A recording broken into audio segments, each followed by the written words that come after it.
Let's be honest, trying to catch or launch a drone with propellers spinning really fast at high RPMs sounds like a one-way ticket to getting stitches, but what if I told you that in just the next few minutes we could turn that fear into a new favorite party trick? This is the Potensic Atom 2. It's a fantastic little drone, but it's also the one that you're probably nervous about catching out of the air, as it is quite small. Well, if you follow this easy guide, you'll nail the hand catch and launch safely on your very first try. G'day friends, now before we get started, this injury was not from hand catching or launching a drone. It was done about an hour ago cutting a cucumber for a salad. Very exciting. But enough of that. Why would you even want to hand catch or hand launch your drone in the first place, you might ask? I didn't hear you ask, but I'm going to answer the question anyway. Well, the most obvious reason is the terrain. Sometimes you need to launch from a boat or a field of tall grass or a dusty patch, or in this case it was a low tide at the beach and the shore was a mix of mud and wet sand. And I didn't want to just put this Potensic Atom in the dirt because it sits quite low to the ground and it'll end up getting dirty, and I didn't want sand and stuff inside the engine or the circuitry or whatever it is in there. But hand launching and catching gives you the awesome freedom to fly and literally launch from anywhere. But let's be honest, there's one other reason we all want to do this, is because it looks pretty cool, I have to say. Being able to pluck your tiny drone out of the sky makes you look and feel more like a confident, experienced drone pilot. Now, before we think about getting this drone airborne, we need to talk about two critical things. Firstly, safety. The propellers are not your friends.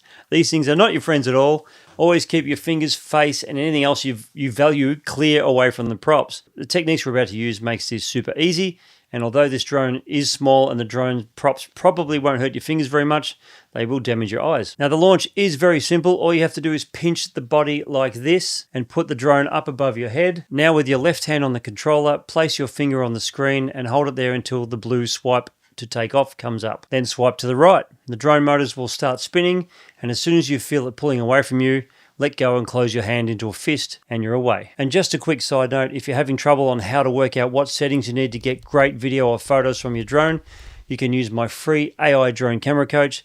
Ask it anything about drone camera settings and it will list exactly what you need to do. Links below if you need it. All right, now we're going to talk about how to hand catch the drone. You ready? I hope you're ready. Pay attention. It's not that complicated. Let's break this down into 3 simple, easy steps. Step 1 is positioning.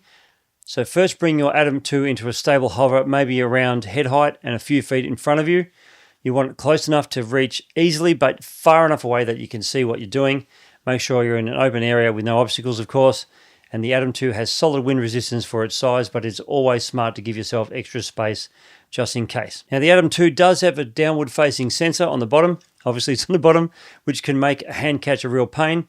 If you just shove your hand under it, the drone immediately tries to fly up, because it's basically there to detect where the ground is. Beginners often think to lift their hand even higher, but all you do is make the drone go even higher than that.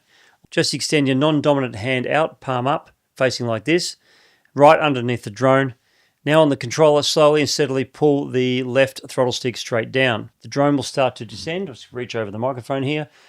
And it might hesitate a bit because of the sensor, but after a second or two it'll see your hand, so don't worry. Just keep holding that hand out and then pulling the stick down, and the moment it touches your palm, it'll register that it has landed and the props will shut off. And once the prop stops spinning, you can gently curl your fingers around it to secure it. The other way, or method number 2, is the way I like to do it, which is the pinch method. I hold my palm out until the drone starts to come down to land, and then I just pinch the body of the drone with my fingers. Here are a few common mistakes you should avoid. The single biggest mistake I see beginners make is hesitating. If you nervously jab at the drone or flinch at the last second, you're making an accident more likely. So just stay calm and be deliberate. It isn't an overly complicated process. Once you've done it once or twice, you'll have the hang of it. The other common pitfall is fighting with the drone's altitude sensors. Remember, if the drone starts to climb as your hand gets close, don't panic. You're in control of the whole situation. Just keep holding your hand out and pulling down on the left stick throttle to make sure it wants to land. So now that you've got the technique down, it's time to build muscle memory. So go out into an open field and just practice a few hand launches and catches. You'll be amazed at how easy it is, and after you've done it a few times, it'll be like second nature. This is more than just a handy skill for tricky spots. It makes you look and feel more confident as a drone pilot, and it's a seriously cool trick to show off to your friends as well. And if this video finally helped you conquer that hand catch and launch, do me a favor and hit that like button. And if you have a DJI drone and you want to know how to do this, then give this video here a watch. Thank you.